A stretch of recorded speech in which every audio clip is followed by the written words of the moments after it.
It's been wild and woolly over the last couple of years in your industry. Tough for many players in the industry. But one of the consequences of that is Bank of Montreal is now one of the 10 largest banks in North America. What sorts of opportunities might Bank of Montreal or BMO Financial now have that before this crisis it might not have had? Well, I think without doubt the banks that have prospered through this period have the benefit of reputation, which as a starting point is enormously powerful. Just in the short run, we have been able to recruit to the bank levels of talent from different parts of the world, from different industries that are highly complementary to our strategy going forward. And it's nice to be in a position where you're recognized as a go-to employer. But I think the same thing applies to building business with new customers. The reputation, and this applies to our whole industry in Canada, I have to say, but the reputation for consistency, for discipline, for understanding the fundamentals of the business that we're in, means that people who have financing needs or investing needs have a much higher degree of comfort that not only are we going to do the right thing for them, but we'll be there to do it over a long period of time. So I think it positions us very well for growth. And my understanding is, from looking at the numbers, you've done very well in this period because you haven't turned off the taps on lending. You have stuck with those customers, and you've expanded share by continuing to be somebody they can count on to finance them.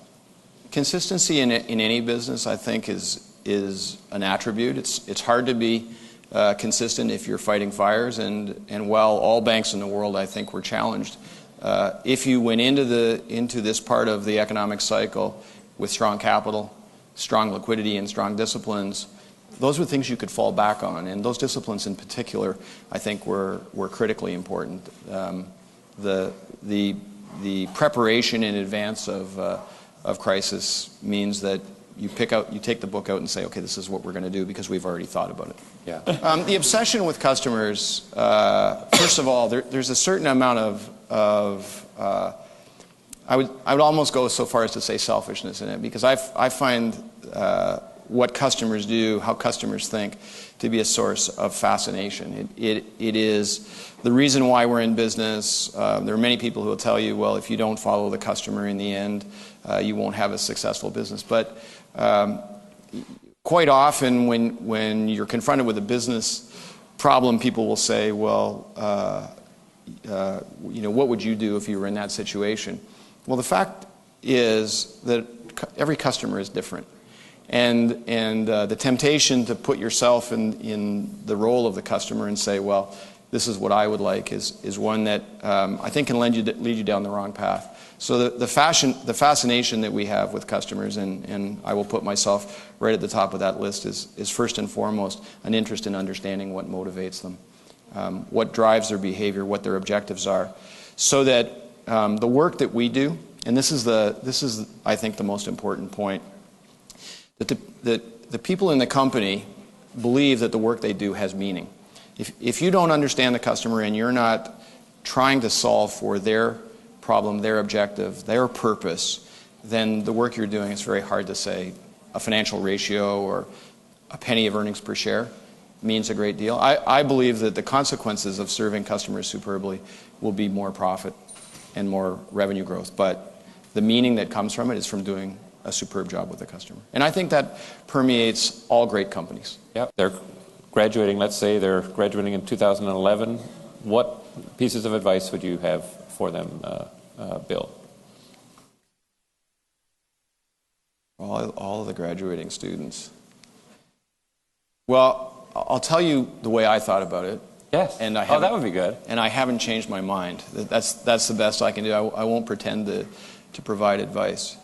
The way I thought about graduating from this school was that the opportunities were unlimited, and that I shouldn't restrict myself by defining a narrow field of aspiration. And it paid off. in this respect. I had no desire, or really no interest in being a banker. I have to say that I had an opportunity to interview with industrial companies and service companies, and they were all very exciting. Banking, it hadn't even occurred to me. And the placement office here, and I think I've told you this before, the placement office here was run by a woman. This is almost 35 years ago. I think her name was Dorothy Wooten, is that, if I remembered her correctly? And she called me one day and said, come to my office. And I went to her office and she said, here are 5 perfectly good companies that you should interview with. And I said, well, I've already decided I'm going to go to work for a rubber company in Akron, Ohio. And she said, that's just ridiculous. And I interviewed with 4 banks. For those of you who knew her, she was extraordinary because she demanded that you have an open mind. And the second part of that was that the company who hired me was headquartered in Los Angeles. And I'd never been to Los Angeles. It helped that in the wintertime it was 30 degrees or 40 degrees warmer than Toronto. But the willingness to just go somewhere completely different, you're not going to have to live there forever. I mean, you might choose to. But the willingness to go someplace completely different in an industry that you might not have thought about, it can't hurt you. But the most important thing is the quality of the company that you're going to work for. The quality of the people, what they're passionate about. Are they intelligent? Because you're all pretty smart people. You really do want to be with a group of people that you're proud to be associated with. But that would be my number one piece of advice: is don't confine your career search to what someone says. What your first job ought to be, or right now investment banking is not hot, so you should go someplace else. My advice is apply to an investment bank, BMO Capital Markets. 416-359-5894. So I think that's critically important, that willingness to move. The second thing is don't worry about politics. Every company has politics, and the politicians are the ones who want you to know that. But the truth is that the opportunity doesn't require that you engage in the politics of a company at all. And in that respect, you don't have to be in head office. I think there is a belief that if you get in head office, you get close to power, a lot of good things are going to happen. In my case, I would have been fired 100 times if I'd been too close to power. Make your mistakes. You don't have to make your mistakes in head office. You can make your mistakes anywhere. And the further you get away from head office, the greater likelihood you're going to have responsibility and authority to make decisions delegated to you. Just by necessity. So if you want to take responsibility, if you want to be a leader earlier in your career, open yourself to those opportunities that others might not be willing to do. And then the last thing is, if someone says to you, hey, we'd like you to consider this, ask the question, what is it that has to be achieved? What's in this that you want me to do that's good for the company? Don't ask what's in it for me. If you really focus on what's good for the company in that, there's no way that you can't win. And if you don't believe the opportunity is big enough for the company, then you might say, I can do more.